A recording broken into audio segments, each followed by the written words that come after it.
Hi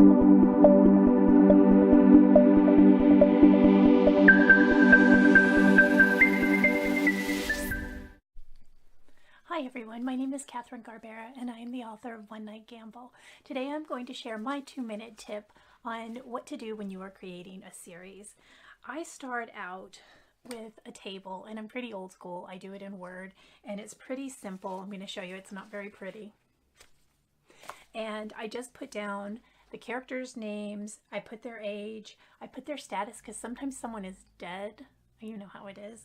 And then I've picked a year, which is the year my series started, 2017. And so everybody's age as of 2017, that's where I'm starting from.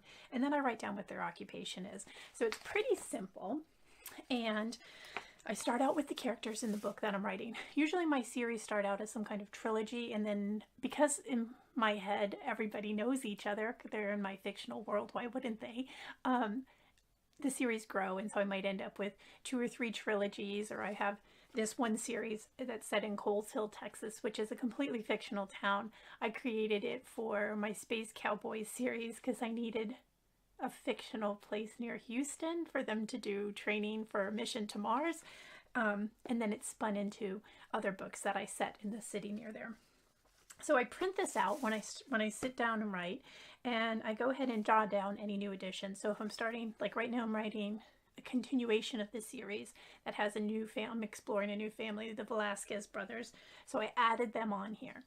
And then I update anything. So if there's any characters, secondary characters that were a main character in a previous book, I jot down on here, like if like one character is pregnant, is she still pregnant? Did she have the baby? I can't just mention her and not allude to what happened. So I go ahead and keep track of it that way.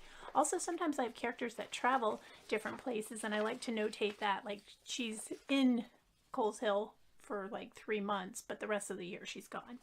The other thing I do is I create what I call a style sheet. And this is, again, very simple. And what I do in this one is anytime I reference a character, I cut and paste.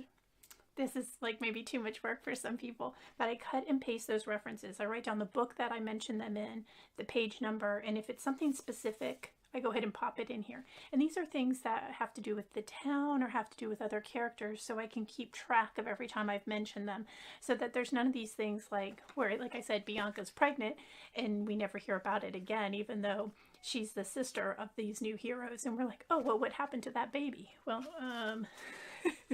we don't want to have that happen. And if you're a little bit organized, then it won't. And so that's it. That's my 2-minute tip. I hope it was helpful for you. If you're interested in my very simple tables that I created in Microsoft Word, I'm happy to send them to you. Just drop me an email. And good luck with your writing. And if you have a series, I hope it's really successful. Thanks. Bye.